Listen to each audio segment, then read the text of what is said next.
from 5.3 million to an empty town. Why is everyone leaving? The collapse of Xiamen and Fuzhou. The loneliest generation. Why are China's youth giving up marriage?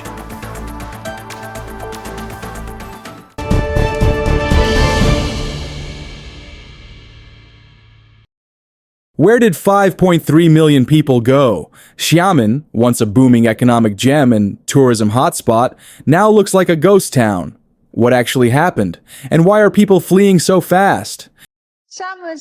Running a brick-and-mortar business in Xiamen has become incredibly difficult. One coffee shop owner managed to make 400,000 yuan over 6 years, only to lose it all in just 4 months. A hot pot restaurant spent 2 million yuan on renovations, yet declared bankruptcy in less than a year. Even 808 Superlive, once Xiamen's most popular bar, saw a meteoric rise and fall, booming for just 6 months before shutting down at the start of this year. Storefronts that once boasted monthly revenues of 100,000 yuan now have for transfer signs taped to their windows. I've never seen anything like this. And yet it's happening across the board this year. To make things more surreal, there are entire neighborhoods of abandoned villas in Xiamen. It's hard to believe. People are going out less, even for small luxuries like massages or foot soaks. Once crowded pedestrian streets now feel empty. Even beef noodle vendors report that fewer customers are adding beef. I run a car detailing shop in Tongan district. In the past, customers wanted only the best products. Now, they go for the cheapest option and still haggle for discounts. Even group buy promotions that used to sell out quickly are moving slowly this year. What's happening to Xiamen? When people think of Fujian, they often picture beautiful coastal islands and Southeast Asian charm, most of which is concentrated in Xiamen. As a special economic zone, Xiamen is the only city in China whose administrative level surpasses that of a provincial capital. But in recent years, with China's economy slowing down, Xiamen's decline has become visible and jarring. Even public servants are feeling the pinch. A few days ago, I read online that funding for public institutions was tightening. I didn't believe it until a teacher approached me to discuss office financing. It's real. Many organizations in Xiamen have quietly slashed incomes by 20 to 30%. It's not a direct salary cut. Rather, it's the cancellation of subsidies and bonuses. And so, I have to ask, does Xiamen really still have 5.3 million people? Where are they? Look at the Mixi Mall, one of Xiamen's landmarks. It's practically deserted. Even the area around the train station has few cars, few pedestrians. Xiamen 2025, the cold reality. 1. Population flight. After Chinese New Year, many migrant workers never returned. Some went home. Others moved to rising cities like Hangzhou. 2. Rental market collapse. Landlords can't find tenants even after slashing prices. The demolition of urban villages has pushed out low-income residents. 3. Retail decay. Prime location rents are up, but no tenants. Malls keep changing hands. 4. Tourism decline. Visitor numbers have dropped sharply. Tourism revenues are down. Housing prices are falling, but homes are still unaffordable. 5. Consumer downshifting. People are cutting costs. Didi has been replaced by the subway. Good jobs are scarce, and low-paying service work is shrinking. Xiamen can no longer retain its people. The truth is shocking. Xiamen is no longer the vibrant city it once was. Every industry is struggling this year. Jobs are scarce, and salaries are shrinking. Office buildings sit vacant, yet homeowners still owe monthly mortgage payments. New home sales are slow, and even the second-hand market is grim. Talent housing, once in high demand, now goes begging. Have you noticed the surge of Didi drivers and food delivery workers on the road? Construction workers have gone back to their rural hometowns. There's simply no work. Xiamen is not just experiencing an economic downturn. This is a systemic unraveling, cutting deep into every corner of city life. A newly built development in Xiamen now looks like a ghost town. The master-planned area covers 35 square kilometers, designed to house 350,000 people. yet hardly anyone is there. The riverside parks are pristine and empty. Now look at the urban villages in the suburbs. It's 8 a.m. In previous years, these streets were packed with migrant workers. Now they're deserted. Shops are closed. This doesn't look like a special economic zone. Everything points to the same issue. Xiamen simply doesn't draw people anymore. It's a beautiful city, yes, but income levels and costs don't match. For some, it's home. For others, just a stop on the journey to somewhere else. One Xiamen netizen put it simply, it feels like the sky is falling. Businesses are failing. It's harder than ever to find a job, and even if you do, the pay is lower than before.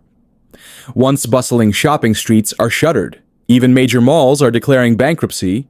Some business owners mortgage their cars and homes to stay afloat, only to shut down anyway. Around me, more and more people are out of work, but loan payments haven't stopped. Life is becoming unsustainable. Finding a job in Xiamen today feels like a nightmare. I've lived here over 30 years. I've worked in companies, started businesses. I took a break during the pandemic, and now the job market is unrecognizable. Even with connections, even with good experience, my applications go nowhere. Without a referral, HR won't even look at my resume. The market is frozen. Even with help from senior insiders, it's hard to get through HR. Xiamen's economy is collapsing in real time. Once, it was nearly impossible to rent school district apartments near top high schools.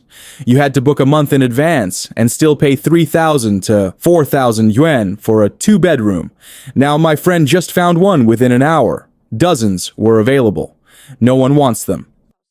And it's not just Xiamen. In Fuzhou, the provincial capital, the situation is even worse. House prices are in freefall. All industries are in decline. Over half of the homes in Fuzhou have effectively gone cold. The scariest part isn't that prices have plummeted. It's that no one's even interested anymore. Landlords can keep slashing prices, but there are no takers. The truth may offend many, but reality is even harsher. I'm standing outside a subway station in Fuzhou, Fujian, and there's no one here. In a country of over 1 billion people, where has everyone gone? Look at the station entrance. Every shop is up for lease. Red for rent stickers are plastered everywhere. What is happening to this market? The truth is, Xiamen didn't just lose its people, it lost its future. From teachers to business owners, from malls to metros, the city is unraveling. And it's not alone. This isn't just Xiamen's story. It's a warning sign for cities across China. In a city with millions of people, it's never been harder to feel alone. Behind the glass towers and crowded subways, a silent crisis is deepening. Countless individuals choosing solitude, or having it chosen for them. This growing solitude amid urban density reflects shifting social dynamics and rising personal pressures. I am not planning to get married anymore. I am planning to live my whole life alone. You can't blame myself for not getting married. If you want to blame someone, blame this era. I am quite desperate about this era. To be honest, I feel sad. There are so many older single women in Beijing. The number has exceeded 2.23 million. Many people would say that it should be easy for you to find a partner. In fact, it is just the opposite. They are too outstanding, while I am a useless man, the man at the bottom of Beijing's marriage market. I don't have a house within the 5th Ring Road, I don't own a Beijing household book, I don't have a stable job, and I'm 1.58 meters tall. I am just a slave in Beijing, 37 years old, and have been working in Beijing for 10 years. Marriage prospects here are shaped by economic and social barriers, not just personal choices.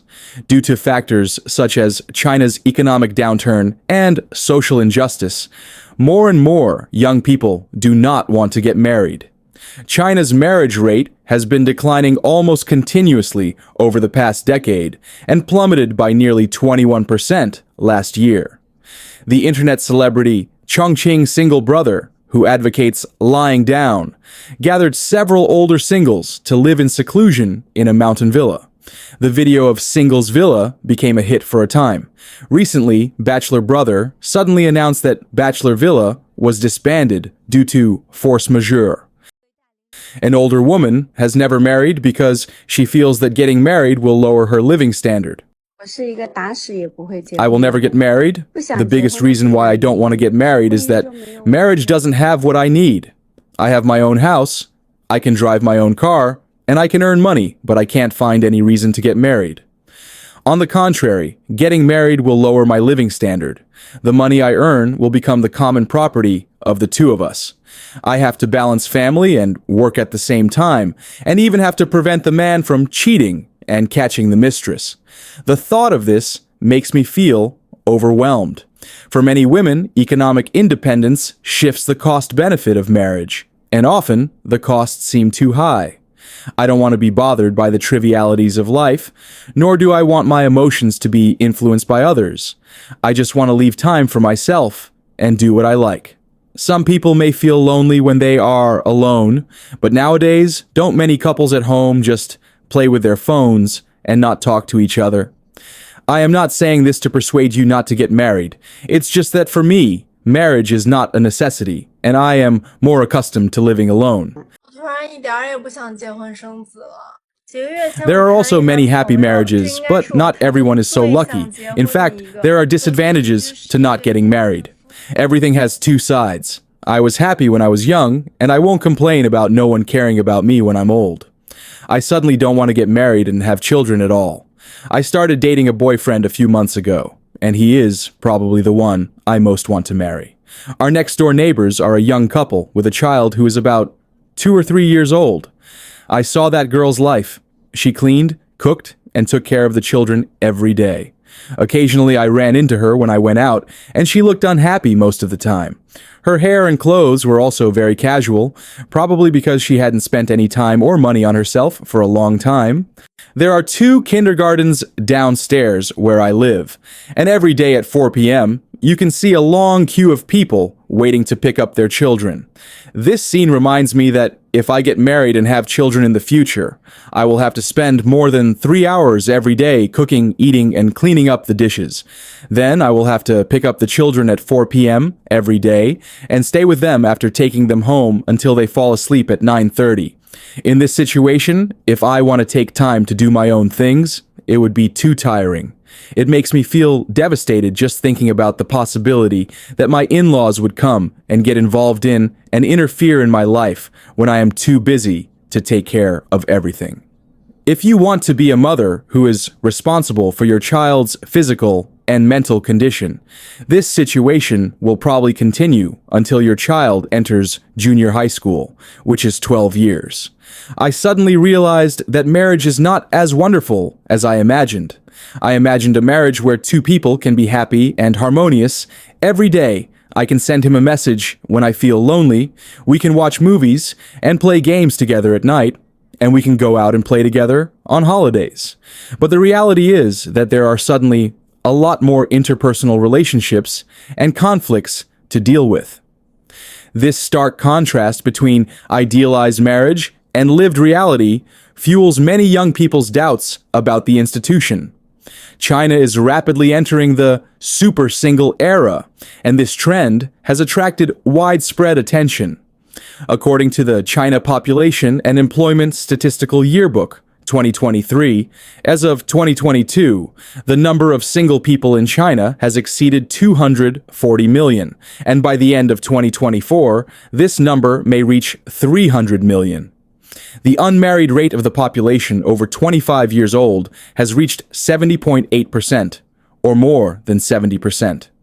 Among young people of marriageable age between 25 and 29, the unmarried rate is 51.3%, which means that more than half are unmarried. The proportion of unmarried people around 30 years old in cities reached 30.7%, which means that about 1/3 of the people are unmarried. Many people may be curious, why are young people unwilling to get married? Writer Da Bing believes that this is because young people are pessimistic about the future and see no hope. You said that many people nowadays are unwilling to get married, and the number of people unwilling to get married is increasing. Do you know the underlying logic behind this social phenomenon of not wanting to get married? Isn't it just that simple that young people see no hope for the future? I don't see any hope. Why is there a baby boom after every war? Why do so many people die after a big war? And then there is a sudden baby boom. Because the turbulent period has passed, people know that the next period of life will be a peaceful and stable one, with hope and expectations. Hope and stability, or the lack thereof, play a crucial role in decisions around marriage and starting a family. Some young people do not want to get married, on the one hand because the cost of marriage is too high, and on the other hand, after marriage, they have to take care of the elderly and the young, and the pressure of life is too great. Why do many young people nowadays less and less want to get married? To be honest, I don't want to get married either. What is the reason? Because I feel that there is so much pressure in society nowadays, and I don't make much money. It's already difficult enough to support myself, so how can I get married? Although I am a girl, I like to think from other people's perspectives. If I were to look at it from a male perspective, I would feel that the social pressure is so great nowadays, as you have to take care of your parents, and then if you get married, you will have to take care of your children. I can't support myself. I can't support the elderly, let alone my children. The pressure is so great. You see, nowadays when it comes to getting married, people want a car, a house, and a dowry. I talked about this with my mom last time, and she said that without 1 million, you can't accomplish these things. Oh my God, we are from an ordinary family, and we don't have that much financial strength. Financial pressure and societal expectations have made marriage a daunting, sometimes unreachable, milestone. I am 36 years old and have entered the middle-aged stage of my life, but I still don't want to get married. Although many people don't understand, this is a choice I made after careful consideration, not on impulse, and I won't regret it in the future. Since I have chosen not to get married and enjoyed the freedom of my youth, I must accept the loneliness of old age.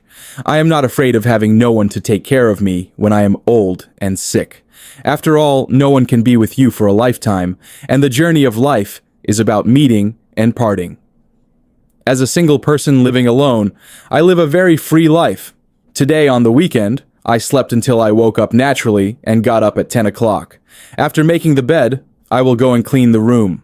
A room for one person won't be too dirty or messy. If you are lazy, you can do a thorough cleaning once a week.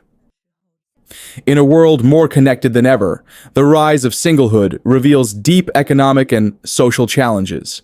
This super single era forces us to rethink what fulfillment and belonging truly mean. The question isn't just why so many stay single, but how we build a society where everyone can find purpose and peace, no matter their relationship status.